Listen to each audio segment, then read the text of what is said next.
Olá, hoje nós vamos estudar os capítulos 19 a 21 do livro de Juízes, terminando o livro de Juízes. Versículo 1 do capítulo 19. Esse homem provinha da tribo cujos homens serviam ao Senhor como seus sacerdotes e deveria ter um padrão moral elevado. Nos tempos bíblicos, concubina era uma mulher unida conjugal e legalmente a um homem, mas em posição inferior à esposa vitalícia. O Antigo Testamento jamais aprovou essa prática polígama. Versículos 2 a 4 do capítulo 19. A concubina do levita agiu como prostituta, termo que abrange a imoralidade sexual e a deserção em geral. No antigo Israel não havia lei para que uma mulher se divorciasse de um homem, mas ela o deixou e voltou para a casa de seu pai. Depois de 4 meses, o levita foi tentar persuadi-la a voltar com ele. O pai da moça ficou feliz em vê-lo e lhe deu uma recepção calorosa. Como era de costume no Antigo Oriente, os requisitos da hospitalidade envolviam vários dias de festa. Versículos 5 a 9 do capítulo 19. Nestes versículos, nós temos uma visão da vida social na Palestina, nos tempos remotos de 3.000 anos atrás. A hospitalidade sem restrições, especialmente com relação a viajantes, era encarada com alta seriedade. Em uma cena quase cômica, cada dia que o levita desejava partir, seu anfitrião o convencia a ficar. Vemos que a concubina nem sequer aparece nessa situação. Versículos 10 a 12 do capítulo 19. Como consequência do excesso de hospitalidade, já era tarde quando Levita e seu grupo se puseram a caminho. Ao chegarem à cidade de Jebus, que é a mesma Jerusalém, apenas 10 quilômetros de Belém, o dia estava quase terminando. O servo do levita, propôs que buscassem onde passar a noite na cidade.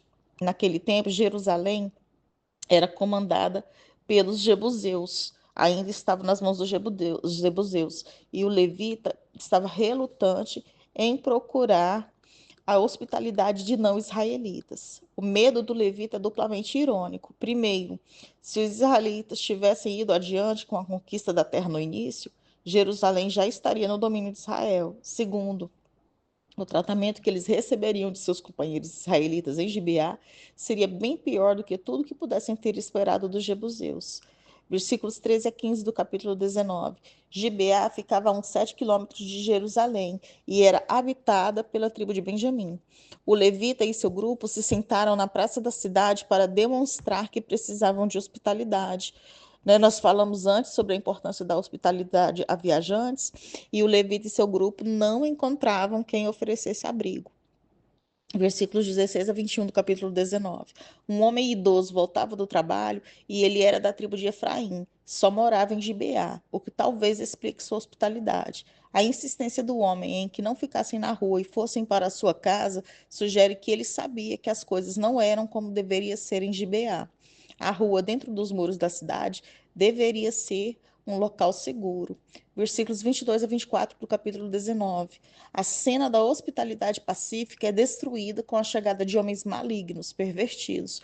O homem idoso chamou de irmãos, mas disse que a requisição de sexo com seus hóspedes era uma ofensa contra a hospitalidade e a moral. Seria uma loucura, expressão que caracteriza um ato que clama por justiça e retribuição. O hebraico para loucura também pode significar impiedade, devassidão.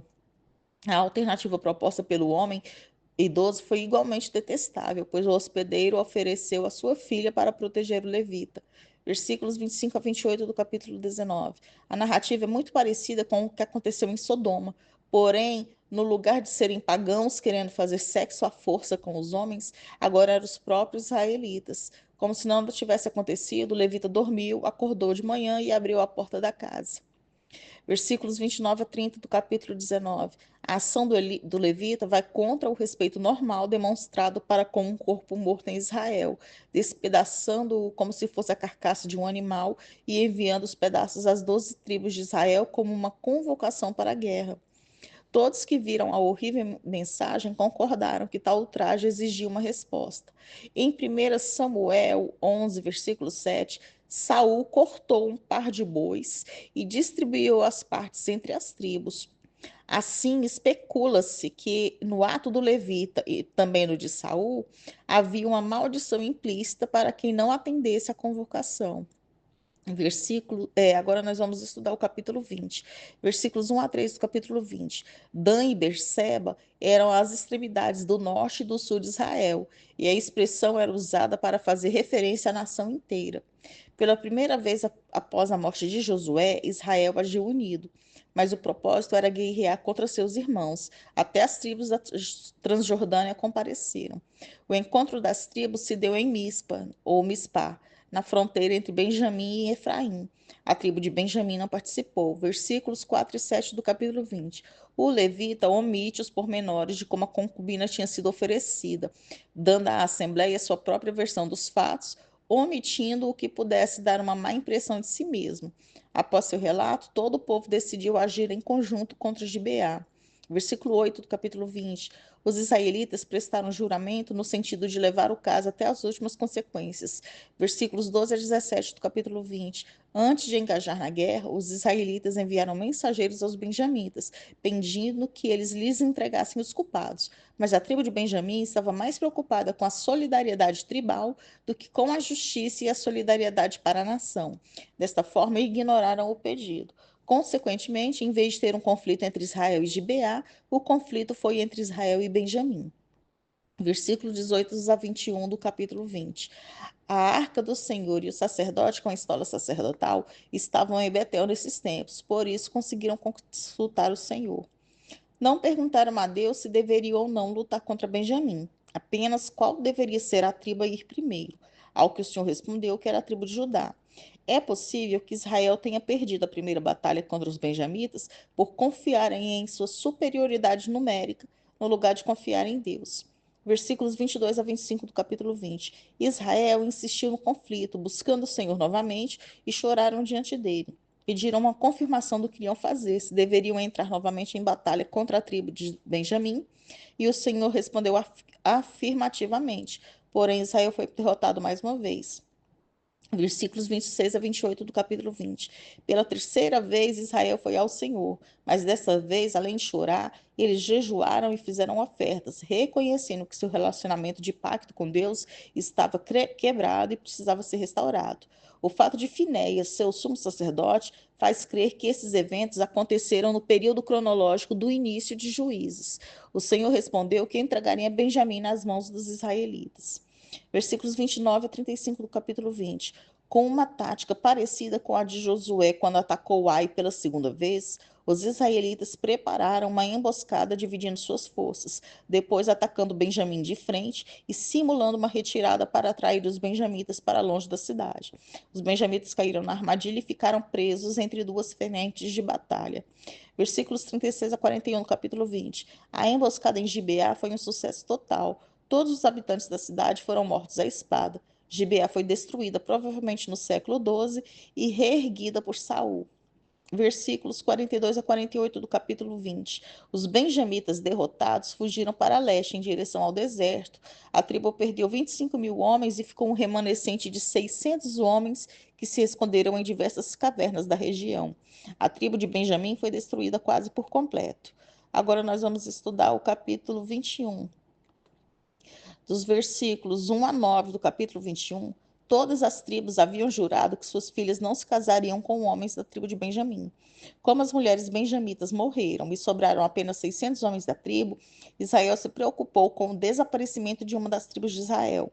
Sem consultar o Senhor, encontraram a solução colocando a cidade de Jabes-Gileade como um bode expiatório por não terem comparecido ao ajuntamento em Mispá. Jabes-Gileade era uma cidade da tribo de Manassés. Manassés, pai da tribo manassita, era neto de Raquel, mãe de Benjamim, e deve ter havido uma afinidade de sangue entre as duas tribos descendentes. E isto pode explicar por que Jabes-Gileade não se uniu a Israel na guerra contra Benjamim. Versículos 10 a 12 do capítulo 21. Ao atacar Jabes de Gileade e dizimar a cidade, matando os homens e as mulheres, deixando vivas apenas as 400 virgens, Israel solucionou seu dilema de como não eliminar a tribo de Benjamim. O primeiro ato de Saul como rei foi defender Jabes de Gileade. Visto que ele era um benjamita proveniente de Gibeá, Saul pode ter sido descendente de uma das mulheres tiradas de Jabes de Gileade. Versículos 13 a 14 do capítulo 21. A congregação inteira, representando todo Israel, enviou uma oferta de comunhão aos benjamitas, porém as 400 moças de Jabes de Gileade não foram suficientes para todos os benjamitas vivos. Versículos 19 a 25 do capítulo 21. Como estratégia para conseguir mais 200 esposas para os benjamitas, Israel propôs que a tribo de Benjamim pegasse as moças que sairiam para dançar na festa do Senhor.